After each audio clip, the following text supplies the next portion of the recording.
რას დავდივით, იმაზეც ვაკეთებ და იმაზე მოკლედ დროში. შეიძლება მართლაც ევროპაც გავაუწყო. Поздравляю весь личный состав. კარგი მანევრია ძალიან. დიაპოვნებაში გადაცემდა. ვაშა გადაცემის სპეციალური გამოშვება მოგესალმებათ. თენგიზ გოგოტიშვილის პოდკასტი.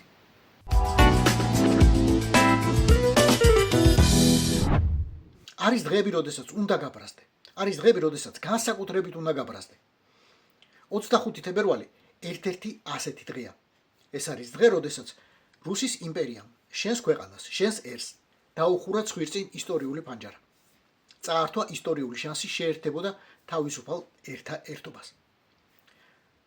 რამდენიმე წლის წინ შეიძლება ასეთი მტკივნეული არ იყო ამის აღქმა, მაგრამ დღეს მართლა ძალიან მტკივნეულია. ფიქრი იმაზე, რა მოხდა 1921 წელს, იმიტომ რომ ზუსტად იგივე ხდება დღესაც. რუსი ისევ ქართველების ხელით ართმევს საქართველოს ისტორიულ შანსს და უკეტავს ისტორიულ ფანჯარას, რომელიც არავინ არ იცის როდის გაიხსნება. ერთი საუკუნის წინ რომ გეკითხათ მამია ორახელაშვილისთვის, ბუდუ მდივნისთვის, ფილიპე მახარაძისთვის, ოკუჯავებისთვის, ტურუებისთვის აუცილებლად გეტყოდნენ გავიმარჯვოთ ჩვენო. აუცილებლად გეტყოდნენ ჩვენ გავათავისუფლეთ, გავაწითლეთ საქართველო, ახლა დანარჩენ მსოფლიოსაც გავათავისუფლებ და სულ ჩვენ ვიქნებითო. მაგრამ დღეს თუ იცით სად არის ან ერთი საფლავი, ან მეორის, ან მესამის. ზუსტად მაგაშია საქმე. ამას გვასწავლის ისტორია. ეს არის ისტორიის მთავარი გაკვეთილი. ირაკლი ხვადაგიანი, საბჭოთა წარსულის კვლევის ლაბორატორიის მკვლევარი, სოვლაბის მკვლევარი. იმაზე რას გვასწავლის ისტორია, რას გვეუბნება ისტორია მაშინდელი და დღევანდელი რუსი ქართველების შესახებ. ირაკლი, გამარჯობა. დღევანდელი საუბარი ალბათ ყველაზე რთულ დღეს და ყველაზე მძიმე დღეს ემთხვევა. მაგრამ რამდენი ხანიც არ უნდა გავიდეს, ეს დღე იქნება ძალიან მნიშვნელოვანი სალაპარაკო თემა. და მოდი დავიწყოთ საფუძველთა საფუძვლით. 25 თებერვლის საფუძველთა საფუძვლით. და ალბათ კითხვათა კითხვით, რომელიც მე მგონი ისტორიის სახელმძღვანელოებში არ არის კარგად მაინც კარგად ახსნილი. არსებობდა თუ არა ზოგადად შულავერის კომიტეტი.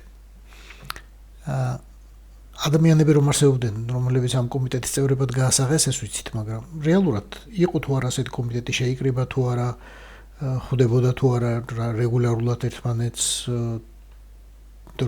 ბევრი ვერსია გამიგია. ბევრი ვერსია ვიცი ამ კომიტეტის არსებობა არ არსებობის შესახებ. არა, ანუ ესეც არის ზუსტად ან მაშინდელი ინსტრუმენტებით თანამედროვე ჰიბრიდული ომის სტრატეგია, რომ ეს არის რამდენიმე ადამიანი, რომელიც უშუალოდ არის საოკუპაციო არმიის რიგებში, ანუ ესეთი რანგის მქონე ბოლშევიკი, რომელიც ფიზიკურად მოყვება საოკუპაციო არმიას, ოღონდ რიგი წევრები, ზოგი თვითონ რუსეთის სიღრმეშია, ზოგი საერთოდ სხვაგან არის, ანუ ფიზიკურად ეს ხალხი ერთად არ არის. უბრალოდ ცხადდება, რომ აი ესენი წარმოადგენენ მთავრობას და თითქოს ისინი 10 იყვნენ აჯანყების მომენტში. ანუ ეს ხო ვერსია ესეთია ტრადიციული რუსეთის აგრესიული კამპანიის, რომ ქვეყნის შიგნით იწყება აჯანყება, ჩაგრული ასე თქვა ადამიანების, მაშინ ეყოლას შეგუდაგლეხები არიან, ეხა არის რუსულენოვანი, რუსული პასპორტების მქონე დაჩაგრული ადამიანები, ისინი ქმნიან აი ამ თავის წარმომადგენლობას და იწყებენ რევოლუციას და რეალებას, მაგრამ მათი ძალები არის ძალიან სუსტი და მათი რომ გაანადგურებენ ეს ბოროტი და დასავლური იმპერიალიზმის მარიონეტი ეს ქვეყნები თუ ხელისუფლებები და ამიტომ ისინი მიმართავენ საბჭოთა რუსეთს, რომ გვიშველეთ და დაგვიცავეთ და რა თქმა უნდა შემოდის შემდეგ წითელი არმია. რამდენად პოპულარული იყო ბოლშევიზმი როგორც მიმართულება საქართველოში? 1921 წლის თებერვლის სია არსებობს ქუთაისის საგუბერნიო ცეხისა, რომელიც ახლა დაანგრიეს ვენაცვალე. სადაც ხედან ბოლშევიკები. მთელი საქართველოდან შეკრებილი ბოლშევიკები გადაიყვანეს ქუთაისში, იმიტომ რომ თბილისს უტევდნენ უკვე ბოლშევიკები. და არსებობს ამ ბოლშევიკების სია, რომლებიც ქუთაისში არიან, ციხეში 1000 კაცზე მეტია თუ არ მეშლება. ოღონდ ეთნიკური ქართული გვარი ამ სიაში არის ალბათ 10-15%. დანარჩენები არიან სომხები, რუსები, აზერბაიჯანელები ალბათ, ებრაელები და სხვები. რას ნიშნავს? რას გვეუბნება ეს სია? მაინც და მაინც უფრო არაქართულ ბოლშევიკებს დასდევდნენ მენშევიკები თუ ასეთი იყო ეთნიკური შემადგენლობა იმ დროინდელი ბოლშევიკებს გასაბჭოების პერიოდში. აქ არის ძირითადად მომენტი, რომ ეს არის მაინც უფრო ქალაქის მოსახლეობა, და მაშინდელი ქალაქების სოციალური და ეთნიკური სტრუქტურიდან გამომდინარე, ეს არის ძალიან ესეთი სპექტრი რა, მრავალფეროვანი კონგლომერატი, ყველა იმ ხალხის, ვინც ცხოვრობდა ამიერკავკასიაში და არა მხოლოდ და ურბანიზაციის გამო თავს იყრიდა პოლიტიკურ ურბანულ ცენტრებში, თბილისი, ფოთი, ბათუმი, ბაქო, ასე შემდეგ და ანუ აი ამაზე არის აწყობილი ეს ბოლშევიკური პატარა მარგინალური ფრაქცია და მისი ქსელი. აქაც ხო დატვირთვა უფრო მოდის ქალაქზე და ამიტომ არეკლილი არის ეს მრავალფეროვანი ეთნიკური სპექტრი, ანუ ქართველები, სომხები, ადგილობრივი ებრაელებიც, თურქულენოვანი ამიერკავკასიის მუსლიმი მოსახლეობა არა მხოლოდ. საინტერესო არის, რომ აი მაგალითად თუ კი შევხედავთ ელიტას, ბოლშევიკური პარტიის საქართველოს კომპარტიის შეგვიძლია ასე ვთქვათ 20-30-იანი წლების ამისი ანალიზის საშუალება გვაქვს და მეტნაკლებად ეს მერე ირეკლავს ამ საერთო სურათს. ერთი მომენტი რო თქვით, რომ მარგინალური იყო 1917-21 წლამდე და შემდეგ ამან შექმნა ეს მდგომარეობა 20-30-იან წლებში და ეს ტენდენცია და ეს გამოწვევა, ამიტომ ცოტა ადამიანზე გვაქვს საქმე. ახლა წარმოუდგენიათ, რომ რაღაცა უზარმაზარი გავლენა და ძალა ჰქონდა ამ ფრაქციას, როცა მათივე აღრიცხვით და სტატისტიკით და ოფიციალურად და განამოწმებული რიცხვებით ვიცით, რომ აი 21-22 წლის პარტიული აღწერის მიხედვით ცოცხალი წევრები პარტიის, რომელთა პარტიული სტაჟი იწყებოდა 1917 წლამდე, ანუ რუსეთის იმპერიის დროს, თებერვლის რევოლუციამდე უკვე იყვნენ ბოლშევიკური ფრაქციის წევრები და შეჩი თუ ასე თუ ისე რაღაცას აკეთებდნენ. მთელი საქართველოს მასშტაბით არის სადღაც 600, მაქსიმუმ 700 ადამიანი. და იგივე 1921 წლების და შემდეგი წმენდის აღწერებით, რომ ასე ვთქვათ, ვაანალიზებთ რიცხვებს, მაქსიმუმი, ანუ ყველა ვისაც რაღაცა შეხება ჰქონია 17-21 წლებში ამ პარტიასთან, მაქსიმუმი არის სადღაც 11-12 ადამიანი მთელი საქართველოს მასშტაბით. ხო, აი ეს არის ბირთვი ძალიან მარგინალური, ამ შემიძლია შევადაროთ, რომ აი ოკუპაციის მომენტში მმართველ საქართველოს სოციალ-დემოკრატიულ მუშათა პარტიას ყავდა 80,000 ოფიციალური წევრი, ხო? ანუ 8-ჯერ მეტი, ვიდრე აი სისტემას და რეჟიმს, რომელსაც ოკუპაცია მოახდინა და მე ახსენებდა, რომ ის მართავს ექსკლუზიურად ყველაფერს, ხო? ირაკლი, როდესაც მენშევიკები და ბოლშევიკები გაიყვნენ პარტიულად, ბოლშევიკებს ბოლშევიკები დაერქვათ, იმიტომ რომ მეტნი იყვნენ. ბოლშე და მენშევიკები მენშე იყვნენ. ხო და საქართველოს როგორ აღმოჩნდა პირიქით? მენშევიკები როგორ აღმოჩნდნენ უმრავლესობაში? საქართველოს იყო სულ იმისი მაგალითი, რომ ბოლშევიზმი არ არის უმრავლესობა, ბოლშევიზმი აქ მარგინალიზებული იყო და ის რაც მარგინალიზებული გამოჩნდა რუსეთისთვის და რუსული საზოგადოებისთვის, ხო, ევროპული სოციალ-დემოკრატია და ეს იდეები და დემოკრატიული ინსტიტუტები და პარლამენტარიზმი და ასე შემდეგ, ის იყო რუსეთში მარგინალიზებული და საქართველოში პირიქით ყველაზე მისაღები და სასურველი მოდელი. ამიტომ ბოლშევიზმი როგორც საწეთი იყო ძალიან სუსტი პოლიტიკური ძალა საქართველოში 1917 წლამდეც, ნუ პირველ რესპუბლიკის დროს მით უმეტეს მერე რაღაცები ხდება ამას შეუძლია ვთქვათ და ფაქტობრივად ამ პარტიას, ბოლშევიკურ კომუნისტურ პარტიას დაჭირდა დაახლოებით 2 ათწლეული მინიმუმ მთელი უწყვეტი მასობრივი პოლიტიკური ტერორი, განადგურება საზოგადოების მოსწრება სრულიად იმისა, რასაც წინაპრები აშენებდნენ, ტოტალური ტერორი, მასობრივი რეპრესიები და კლასიკური ტოტალიტარიზმი, რომ შემდეგ უკვე გამხდარიყო ცოტა ესეთი სოლიდური და მრავალრიცხოვანი პარტია. კითხვას დაუბრუნდები მაინც. რამ განაპირობა? რა იყო მიზეზი, რომ თბილისის და ქუთაისის გუბერნიებში მცხოვრებმა ადამიანებმა რა ეროვნებისაც არ იყვნენ. განვითარების სხვა გზა მოინდომეს თავიანთვის, ვიდრე, არ ვიცი, ტობოლსკის გუბერნიაში ან რაღაცა პეტერბურგში მცხოვრებმა ადამიანებმა. ამათ აირჩიეს სოციალ-დემოკრატიის, თქვათ, ევროპული გზა უფრო, რაც მენშევიკების სახელით არის ცნობილი და იმათ აირჩიეს ბოლშევიკები. როგორ მოხდა ეს განსხვავება როგორ შეიქმნა, რაზე დაფუძნდა? ბოლშევიზმი, ბოლშევიკური ფრაქცია საქართველოში ამერიკასის ძირითად ნაწილში. მაშინ ხო ესეთი გაგება არ არისო, საქართველოს ცალკე არის, ასე ვთქვათ, რუსეთის იმპერიის პერიფერიად ეს ძირითადად გადაქცეული, ან დღეს და დღევანდელზე უფრო ფართო გაგება იყო ტერიტორიული საქართველოსი მაშინ. აქ მოქმედი ძირითადი აბსოლუტური უმრავლესობა იატაკქვეშეთის სოციალ-დემოკრატიული ორგანიზაციების გახდა ეგრეთ წოდებული მენშევიკი.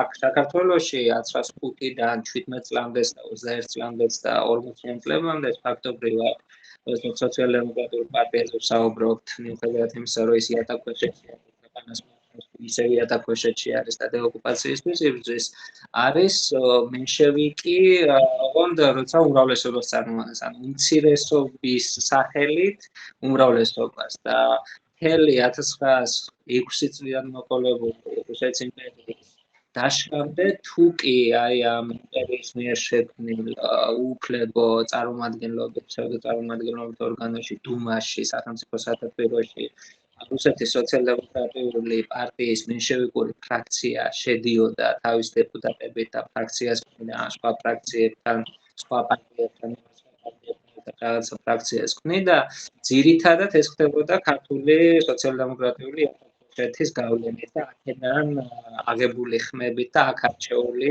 სოციალ-დემოკრატიული ეგრეთ წოდებული მენშევიკი დეპუტატები. ირაკლი ქუთაისის ციხის ამ დოკუმენტებში არის ძალიან საინტერესო ამბავი თავი. ციხის სიაში არის რუსეთის მისია, სომხეთის მისია და აზერბაიჯანის მისია. ეს საელჩოებია დღევანდელი გაგებით. ანუ რუსეთის საელჩო დააპატიმრეს, მაშინ მენშევიკებმა სომხეთის საელჩო, აზერბაიჯანის საელჩო და ასეთი რა დანაშაული მიუძღოდათ, რომ საელჩოებს დაერივნენ.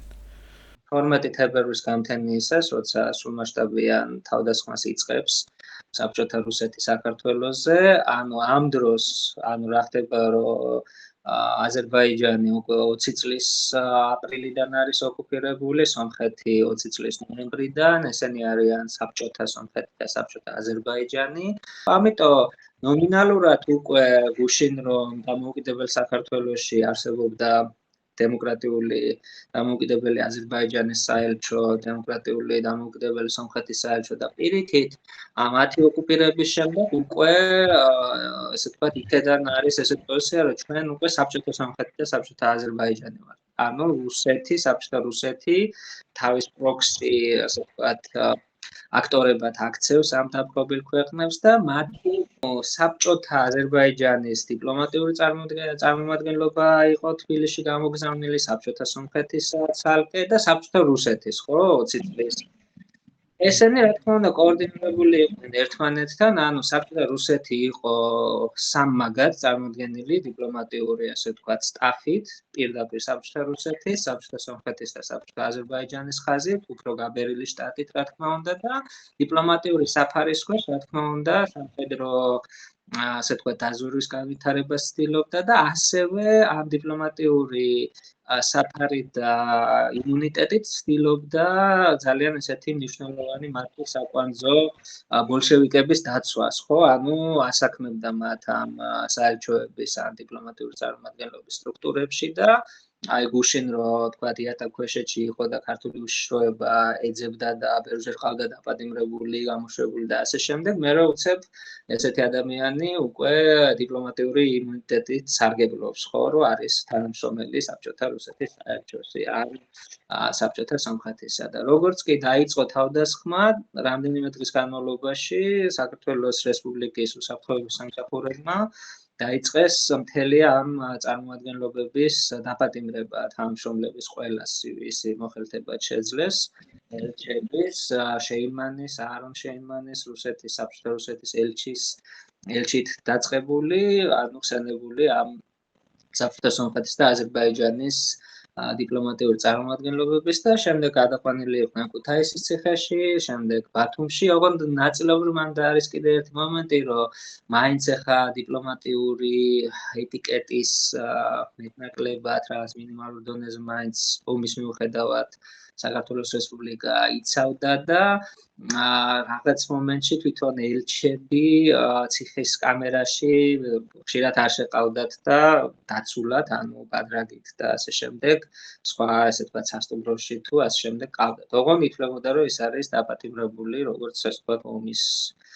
დამახასიათებელია, ხო? ანუ და შემდეგ უკვე სრული ოკუპაციის შემდეგ ცხადია, რომ ისინიც გათავისუფლდნენ საქართველოს ასე თქვა დამარცხების მთავრობის ემიგრაციაში წასვლის და უკვე საოკუპაციო განზომილების დადგომისთანავე, ხო? ანუ ეს ხონია. ის რომ ჩვენ დამოუკიდებლობა მაშინ სულ 3 წლის განმავლობაში ქონდა, რეალურად აისახა ქვეყანაზე, თაობებზე აისახა, იმიტომ რომ მე მაგალითად ჩემს ოჯახში იმ დროის მომგონებელი დამოუკიდებლობის გამხსენებელი ადამიანი არ მახსოვს, ნუ აღარ მყავდა ასეთი წინაპრები. და ალბათ დარწმუნებული ვარ ბევრ ოჯახშიც. მithumetes ჩემზე ახალგაზრდებს ასეთი წინაპარი არ ეყოლებოდა და ნუ ამან დღევანდელ საქართველოსაც დაღი დაასვა.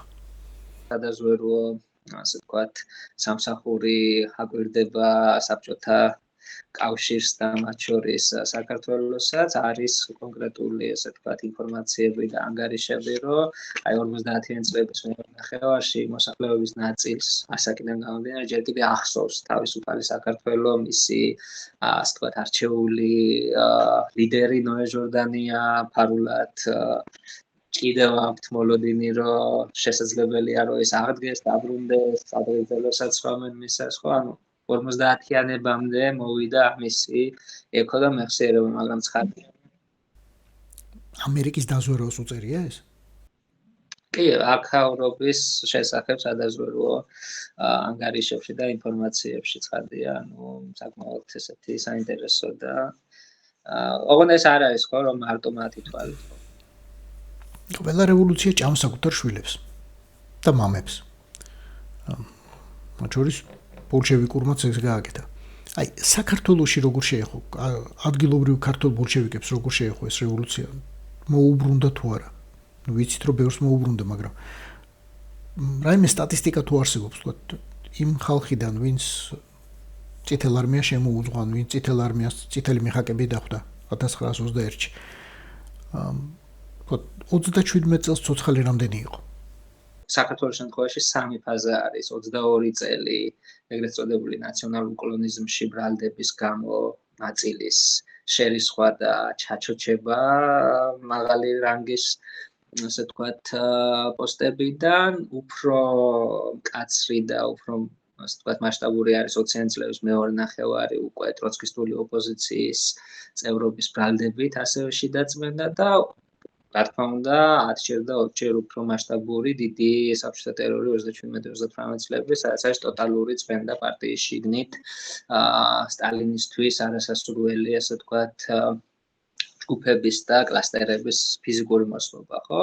და რა თქმა უნდა, ძველ გვარდიას, როგორც თვითონ ეძახდნენ, ანუ ყველაზე სტაჟიან და გამოცდილ და ელიტურ ნაწილს ბოლშევიკების ყველაზე მძიმედ შეეხო ეს, ანუ პროცენტული მაჩვენებელი არის 30-40% ლამის მათ შემადგენლობაში ტერორის და აქაც არის მნიშვნელოვანი, რომ ტერორი არის აპრიორი უმრავლეს შემთხვევაში დახვრეტა, დაპატიმრება და გადასახლება არის თითქოს ჩამოსათვლელი.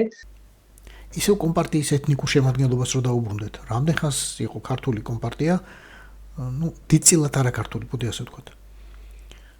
და რამდენად ასახავდა ეს ზოგადად მაშინდელი საქართველოს საბჭოთა სოციალისტური რესპუბლიკის ეთნიკურ სურათს? აქ მოდის მომენტი კიდევ მნიშვნელოვანი, რასაც რა თქმა უნდა თვითონ საბჭოთა ისტორიოგრაფია პროპაგანდაზე მთელი მანქანაც ყოველთვის უარყოფდა და დღემდე ამისი მემკვიდრეობაც არის და მათ შორის დასავლურ აკადემიაშიც, რომ კოლონიზაცია, კოლონიური პოლიტიკა რუსეთის იმპერიის, ასევე საბჭოთა რუსეთის თითქოს არ ყოფილა, ან ისეთი არ იყო როგორც დასავლური კოლონიალიზმი, ძალიან გამოკვეთილი კოლონიური ხაზი, რომ ფაქტობრივად 21 წლიდან 40 წლებამდე ამიერკავკასიაში და მათ შორის საქართველოში, კონკრეტულად საქართველოში ამიერკავკასიასო თავი დავანებოთ, ეთნიკური რუსების რაოდენობა იზრდება 4-ჯერ, 5-ჯერ ლამის. ანუ ეს არის დიდი ნაკადი რუსებისა, რომლებიც ყველა მხრიდან იგზავნებიან, მოდიან, ამას უწყობს ცენტრი და სახლებიან აქ. ინდუსტრიალიზაციის მხარდასაჭერად როგორც მუშახელი. არა მხოლოდ. ძირითადად რა თქმა უნდა მათ სამიზნე არის ქალაქები და ქალაქებში ხდება და მერე რა თქმა უნდა დიდ პროექტებზე მიბმა მოსახლეობის, მაგრამ 30-იან წლებში არა მხოლოდ, როცა არის უკვე პირველი იბურებითი კოლექტივიზაციის თალღა, მერე არის პაუზა, მერე 30-იან წლების ბოლოს უკვე სული მასშტაბით მიდის ეს, იგივე ანუ ამ სოლხოზების და ასე შემდეგ კოლხოზების, საკოლმეურნეობების და საბჭოთა მეურნეობების მუშახელად და ბევრ სხვა ისეთ პროექტებში, როგორიც არის, თქვათ, კოლხეთის დაბლობის ათვისება, სუბტროპიკული მეურნეობის განვითარება და ამავდროულად აქ ძალიან ესეთი მნიშვნელოვანია, რომ აქ. ეხლა ერთი რთული და სპეკულაციური კითხვა უნდა დავსვა პირდაპირ ვამბობ. თუ შეიძლება შეფასება რაიმე ისტორიულ ფაქტებზე დაყრდნობით. რა პერიოდი, რამდენი წელი, რა დრო დაგვაკლდა იქამდე, სანამ საქართველოს დამოუკიდებლობა შეუქცევადი გახდებოდა. აი იმ მომენტამდე, როდესაც ბოლშევიკები ვეღარ შეძლებდნენ საქართველოს ოკუპაციას, როგორც ეს ბალტიური სახელმწიფოების შემთხვევაში მოხდა. ვერ დაიპყრეს ეს ქვეყნები და გაწელეს მერე 20 წლით. აი თუნდაც ეს 20 წლიანი დამოუკიდებლობა რა პირობებს შეიძლება მოგვეგო, რა უნდა მომხდარიყო, რა უნდა გაგვეკეთებინა, რამდენი ხანს უნდა გვემუშავა კიდევ, რომ ბოლშევიკებს ვეღარ შეძლებოდა საქართველოს დაპყრობა. 1 წელი დაგვაკლდა 2-5. ხო, არის ეს პეპლის ეფექტი არის, ხო, ერთი მცირე დეტალის ცვლილება შეუძლია მთელი მასშტაბური სურათი შეცვალოს ჯაჭვური რეაქციით, თუმცა საერთო ტენდენციით, ანუ როგორი სურათი არის, რაღაცა კონტურები გამოკვეთილი იყო ხანგრძლივი უსაფრთხოების გარანტიების, რადგან საქართველოს ჰქონდა უკვე თანამშრომლობა დაწყებული მაშინდელი ევროპის და არა მხოლოდ გლობალური პოლიტიკის ერთ-ერთ ძლიერ და მთავარ აქტორთან, საფრანგეთთან, ასე ვთქვათ, სახელმწიფოებრივი თანამშრომლობის ხელშეკრულება და გარანტიები, სამხედრო თანამშრომლობის, ოღონდ ეს ხდება 21 წლის დასაწყისში, ამ პაკეტის ნაწილი არის საქართველოს სრულფასოვანი დე იურე აღიარება და ამ სტატუსის უკვე შეუვალად გადაქცევა დასავლური და არსებული დამოუკიდებელი ქვეყნების დიდი ნაწილის მიერ,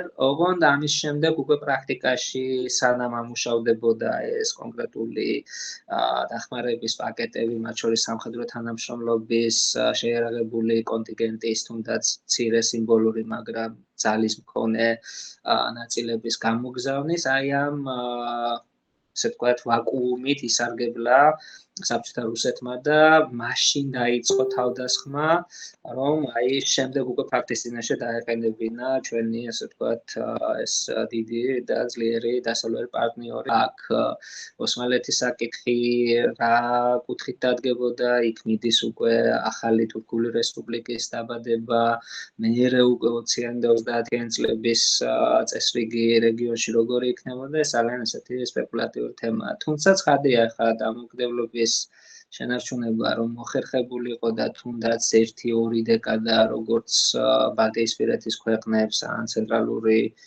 აღმოსავლეთ ევროპის ქვეყნებს ჰქონდათ, ეს უფრო ძლიერ ფუნდამენტს შექმნიდა და უფრო, როგორ ვთქვათ, ანუ მნიშვნელოვანი წინაპირობა იქნებოდა იმისა, რომ როდესაც რუსული, ასე ვთქვათ,